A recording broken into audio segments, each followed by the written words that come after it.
Let me start off by thanking Tom for his very gracious introduction and his comments this afternoon. I really appreciate that, Tom. I said that to you privately, but let me thank you publicly. And let me just start by thanking Wells Fargo as well. RCIC and so many people here affiliated with Wells Fargo. And I will simply say, well, I'll come back to Wells Fargo a little bit later. But let me just say this to the mayor, Kenneth Lee, mayor and chairman of the board, you know, head of ACC. It's good to be with you. To Chilling Tong, let me just say thank you for gracing us with your presence. To all of the elected officials, to Commissioner Jack Cagle, he and I have known each other for a long time.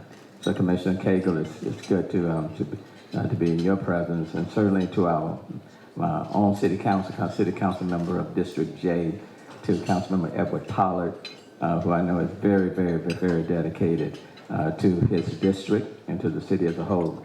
And I know I'm going to miss out some people, to the Chancellor of ACC, Maldonado, to Garden Quorum back there, former council member Jack Christie, who is still on city council. Good to be with him. To all of you, Zaf here, who serve on the Planning Commission, who's present, just a number of individuals.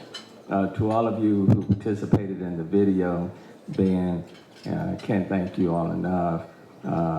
Alice, Jason, I think Chamel from the Chinese Community Center, to who did I miss?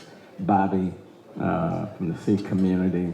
Just a number of people who I don't view them as just constituents. We are friends. So it's just more than mayor talking. These are friends that mine. And what I've learned in life, relationships will go a long way. Where there's a positive relationship, positive results will spring forth. So to all of you and many of you in this room whose name I didn't call, let me thank you for your friendship. To the Asian American Chamber, ACC, let me thank you for what you have given, not just to the chamber, but what you have given to this community. I see Linda back there, who's in almost everything that takes place in this city. To Donling, where's Don? You know, the fee attorney. Don has reminded us all that fee attorney does not mean free. You know, for the service you must pay. But the point that I want to make is that there are just a lot of friends in this room. Now, with everything that's been said with the video, you just messed this brother up. So I've decided that these remarks that were prepared are just not going to fit the occasion. So let me just take a different route. This is a great city, but it's a great city not just because it's a city. It's a great city because of the people that live in it, that are a part of it, that have invested their time, their resources in making it a great city. The Asian community represents a key component of this great city. Kenneth Lee spoke about the number of Asians that are in the Houston region. 550,000, and that number is growing. And as the Asian community, the population, the demographics increase within our city gets better and better and better, and puts us in the best position to compete not just locally and nationally, but to compete globally. We have people in our city that come from all over the globe, which now makes this city the most diverse city in the United States.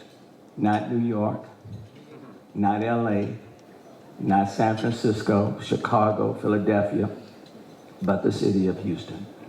And when you look at the city of Houston, what makes us so competitive and so attractive is that this is a welcoming city. It's not just the fact that it's diverse, because you can be diverse, separate, segregated, and apart. The question is, can we be the most diverse city and at the same time be the most inclusive city? Because when it's an inclusive city, that means that if you unravel one piece, you unravel all of the pieces. And we protect and support one another. And that's why, Ms. Tang, in this city, any attack against one is an attack against us all. Amen. Because we are all in this together. So we stand with the AAPI community, not because it's politically the right thing to do, but because it is the right thing to do. Because evil doesn't stop with one. Evil will spread itself from one group to another unless good people stand up and say that it's wrong.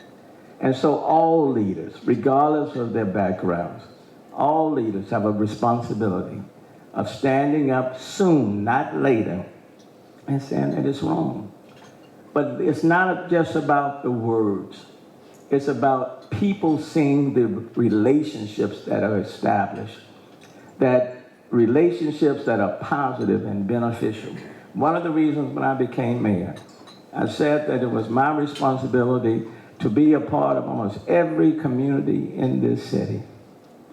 And it wasn't just something that started just with me, but it was a part of my upbringing. When you come out of a large family, okay, 9 kids, a mom and a dad, working mom and dad, okay?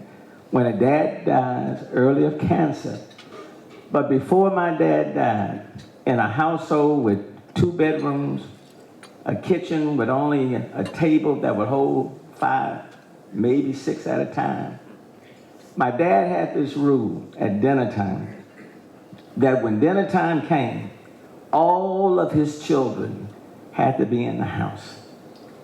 And all of his kids, he wanted all of his kids to be around at the dinner table that would only hold 5 or 6. But what he said was that not all of you can sit at this table at the same time. So 5 or 6 of you come to the table and eat. Your mom has prepared the food, food is on the table. But the rest of you will have to wait until these first 5, 6, they finish. But my dad made it very clear to all of us, you need not get in a rush. You don't have to fight with one another, because everyone will have an opportunity to sit at the table.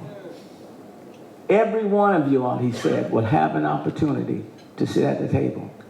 So 5 or 6 went to the table and ate. And after my daddy thought a reasonable period of time had passed, he would walk into the kitchen, tap us on the shoulder, and say, you 5 or 6, you've been at the table long enough. He said, I've got 5 others who are waiting to come to the table. You know what I learned from that? There was no fussing or fighting. Nobody was arguing with one another, because we all knew that at a reasonable period of time, we would all have an opportunity to sit at the table. I have adopted that in my own thinking. In the most diverse city in the country, we work best when we all realize and believe that we will have an opportunity to sit at the table. The appointment of Sanjay, for example, as chairman of the board of Metro was not just by coincidence. Sanjay was prepared. Sanjay is fully capable. Sanjay is ready. He knows transportation and transit. He's been on the board for a number of years. But we have never had an Asian as chairperson of the Metro board in the entire history of Metro. We never had an Asian serving as chair. Well, it was time to tap people on the shoulder and say, Sanjay, it's your turn to be at the table. The finance director of the city of Houston, in 180 years of this city, we have never had an Asian as the finance director of the entire city of Houston. Never. We've had Asians working in the department, assisting the director, but never as the chair. But when the position became available, Tantri Emo, an Asian female, been there for a while, ready to serve. So I said, Tantri, it's your turn. You are now the finance director for the entire city of Houston. You're prepared, you're capable, you're dedicated. And Tantri, even when she was pregnant, you know, she worked the entire time. I said, Tantri, when are you taking off? She says, Mayor, I'm fine. And I don't believe you will find a better director and someone who has steered this city through some of the tough financial times of this city. And she has done an exceptional job. In the police department, we've never had really an Asian as the assistant chief on that level. So when you talk about hate and crimes being committed, people need to be able to see at the highest level, people coming from the Asian community, Hispanic community, African American community, you name it, male, females, they need to see that. So now Chief Bashir, Pakistani, Assistant Chief of the City of Houston. And there's a lot more that needs to be done. But people have a right to have an opportunity at the table. When we went on our foreign trade mission, to China, one of the largest delegations we have ever taken, it was productive, it was positive. Trade represents 20 to 30% of our economy. The trade coming from the Asian continent is vital to the city of Houston. And when you are the #1 port in the United States in terms of tonnage, you better have an active trade relationship. Well, that trip has proven to be very, very productive for this city. When we went to India, another large delegation, and Commissioner Cagle, one of the reasons why we went is because when I came in as mayor of the city of Houston, when we talk about the innovative technology ecosystem, Houston was not in the top 20. We were not in the top 20. And it's not to say we didn't have innovative technology in the energy sector. We're the energy capital of the world. It was happening there. It's not to say it wasn't taking place in the medical sector. We're the largest medical center in the world and growing. It was happening there. It's not to say it wasn't happening in NASA, Johnson Space Center. It was happening there. But what was not taking place is that we did not have an integrated, robust ecosystem. So areas like Silicon Valley taking the lead. Life sciences on the East Coast taking the lead. But this city, the most diverse, a lot of young, gifted talent, energy sector, medical, all of that exists. No other city in the world has what this city has to offer. And so when we decided to play together and play smart, then we have taken off. So no longer we like 20 and 30. We're now in the top 10 and expanding. And we're no longer talking about just Silicon Valley. We say hashtag Silicon Bayou right here in the city of Houston, right here in this city. And with the medical center, it was already the largest in the world. But now adding 6 more buildings to the medical center. A 550-bed hotel at the medical center. Just opened Blossom Hotel. And I might add, Asian-owned. Very nice. Okay? Right across from the medical center. 22,000 jobs will be created from that added addition. And the economic multiplier to the city of Houston will be more than $4.5 billion in this city. And it's happening because the Asian community is a vital component of our city. And you can't talk about trade and be effective without talking about China, without talking about India, South Korea, Japan, Taiwan. And now that things are opening up, those trade missions are starting to begin again. So on Monday, we will take off for the week for Mexico. And we are now, Chris Olsen, you all know Chris Olsen, get to know him because he's over the international trade and diplomacy with the city of Houston. So Japan is now back on the list. And I've said to them, I do want to hit South Korea before I leave. Okay. India, I love. It is, I do want to return before we leave.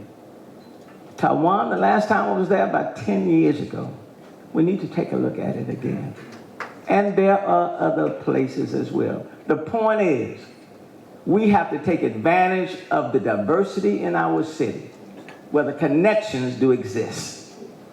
And many of you in this room, especially the younger generation. Now, some of these folk are old. But the young people in this room, you all are the ones that we need to provide a seat at the table to help direct the policy. And you shouldn't have to wait until you're 50, 60, 70 years old. And as my daughter would say, Dad, remember, don't tell us always we're leaders for tomorrow. We can lead right now. And if we're going to lead right now, it's important for you to place us in key positions right now.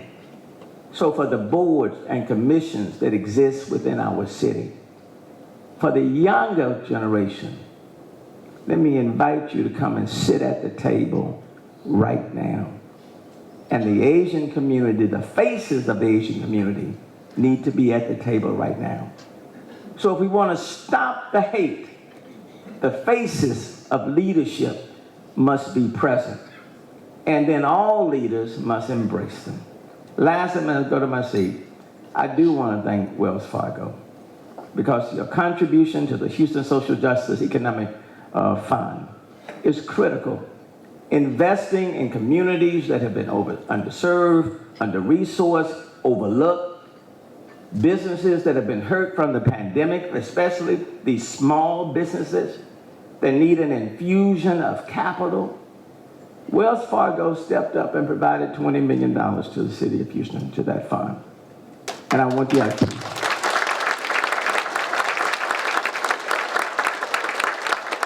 and they are leading by example. So I want to thank Tom, I want to thank Wells Fargo for that contribution and encourage our businesses to apply. So I want to thank you. I appreciate Councilmember Pollard, who's very intentional and directional in his leadership, in helping to appoint people to key positions, really focusing on that young population, focusing on a very diverse community. Alice, all of the individuals in this room. But the point that I simply want to make, relationships go a long, long way. If you want to have a safe city, establish some positive relationships. And one thing I learned from the legislature after being there a number of years, it's easy to vote against people that you don't know. It's hard to vote against a friend. Okay? It's easy to talk about people that you don't know. It's difficult to talk about friends. It's easy to fight against something you don't know. It's hard to fight against a community that you come to love. And you don't fight against what you come to love. In this city, regardless of where you come from, regardless of your language, regardless of what you do, we have to build a stronger city where love prevails, where people are included, and people are identified not just by the diversity, but when they see this city, quite frankly, when they look in the mirror, they are looking at themselves. And you don't want to hurt yourself. That's the city that I want us to build. We can do more, we can be better, but your video, your words, your friendship, I'll be honest with you, just has blown me away. And for that, I am grateful. Thank you for allowing me to be here.